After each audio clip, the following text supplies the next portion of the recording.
La crise Covid m'a touché particulièrement parce que mon métier, j'étais bibliothécaire en médiathèque publique à Bourges. J'ai été officiellement mise à la retraite d'office pour pour manquement au devoir d'obéissance. Voilà, ce qui est effectivement je dirais la faute la plus grave pour un fonctionnaire. Voilà. Dans l'exercice de mon travail, sur mon lieu de travail, j'ai toujours, même si j'en ai un peu honte aujourd'hui, j'ai toujours obéi et respecté les règles. À ma façon, il est vrai. J'ai aussi pris quelques claques, voilà, c'est-à-dire des gens qui m'ont expliqué t'es peut-être pas obligé de faire tout ce que tu fais, à savoir de faire du zèle, de poursuivre les gens dans l'établissement qui ont enlevé leur masque. Moi, la logique, au début, je me dis, vaut mieux qu'on ouvre comme ça, qu'on ait des masques plutôt que d'être fermés. Et au début, quand je vois des gens qui enlèvent le masque, je vais les voir fort gentiment. J'ai jamais eu d'incident. Donc je leur explique, si je vous autorise à vous de l'enlever, il faut que j'autorise tout le monde à l'enlever. C'est une histoire d'équité. En général, les gens le comprennent et le remettent. Sauf qu'un jour, quelqu'un m'a dit, mais tu sais, l'équité dans la maltraitance, est-ce vraiment de l'équité? Ça m'a mis en face de mes propres valeurs. Et finalement, tu peux fermer les yeux, tu n'es pas obligé de faire tout ça. Donc après, j'étais beaucoup plus souple, j'étais une sorte de résistant de l'intérieur ou un désobéissant de l'intérieur. C'était pas mes seules valeurs à moi, petit Julien. Les grands principes du service public, à savoir égalité d'accès au service public, égalité de tous. Donc là, refuser les gens pour un défaut de passe, c'était carrément contraire aux valeurs du service. Et ça, je m'en suis ouvert à ma hiérarchie qui m'a dit « Monsieur, vous avez raison ». Sauf qu'après, qu'est-ce qu'on fait concrètement? Mais on ne peut pas faire autrement. Donc là effectivement, je n'ai pas pu tolérer ça. Ouais. J'ai été suspendue suite à l'obligation vaccinale parce que je ne voulais pas de ce vaccin. À la base, je suis vaccinée pour tous les autres vaccins étant professionnelle de santé parce que je suis technicienne de laboratoire. J'ai été seule suspendue. Ça a été difficile parce que la moitié de mes collègues ne voulaient pas se faire vacciner à la base et ils ont accepté pour maintenir leur salaire.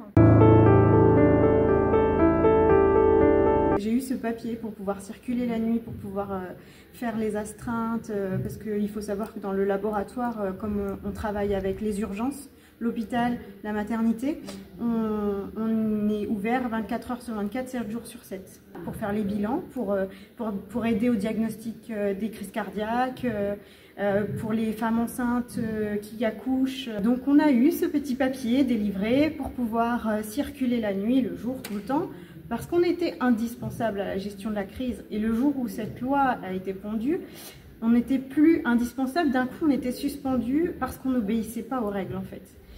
Et en fait ce discours était très difficile à accepter. Moi j'ai eu le Covid, donc j'ai pu retourner travailler. D'un seul coup j'ai eu ce papier de nouveau pour pouvoir placer mes enfants en crèche, dans une école réquisitionnée pour s'occuper de mes enfants, pour que je puisse aller travailler.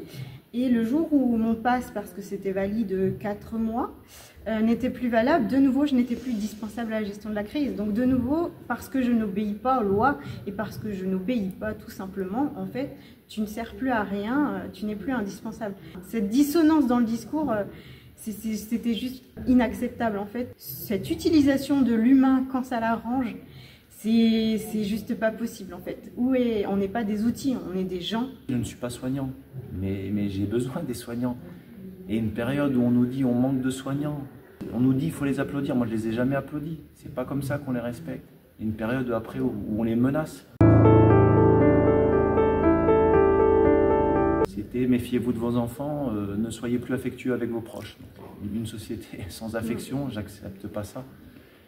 La convivialité a été criminalisée. On m'interdit de sortir à 18 h, j'ai qu'une seule envie, c'est de sortir quoi. Je veux dire, même prendre l'air. Même en campagne, effectivement, on a été moins embêtés, mais j'ai été arrêté sur un pont par des gendarmes en pleine campagne, parce que je prenais des photos de coucher de soleil. Et effectivement, le soleil, cet imbécile, se couche après 18 h quoi. Alors, je n'ose prononcer son nom, mais le président qui nous gouverne encore aujourd'hui, malheureusement, a osé dire que les soignants, dans leur grande intelligence, leur grande bienveillance et leur grand professionnalisme, se sont pliés majoritairement à l'injection vaccinale anti-Covid.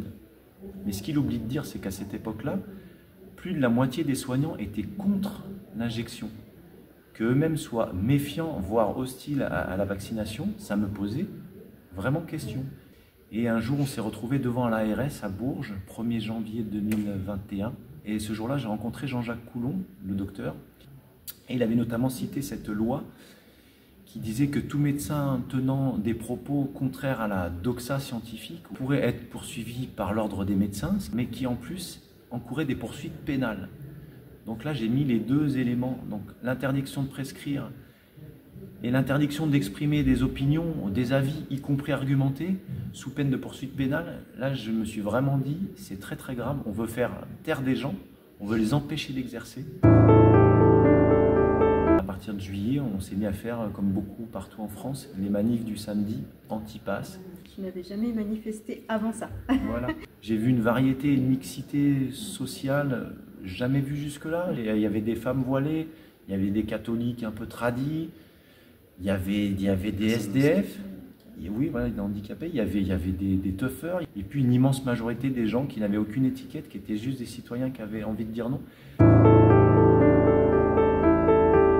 Il n'y a pas les vaccinés d'un côté et les non vaccinés de l'autre. Ce que j'ai découvert ici, c'est via le témoignage d'un père de famille qui a perdu son enfant suite à injection, mais qui lui a dit « Je ne comprends pas, nous on a fait tout ce qu'on nous a dit de faire, on s'est plié, on a respecté la loi, et on a quand même perdu notre enfant. »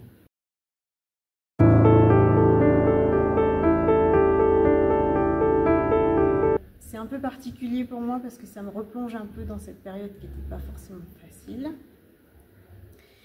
Mais à côté de ça, on voit l'humanité en fait qu'il y a autour de ça. Et en fait, c'est là que quand il nous plonge dans le fond qu'on remonte et qu'on peut voir la beauté quand même humaine qui existe toujours et dans laquelle il faut croire en fait.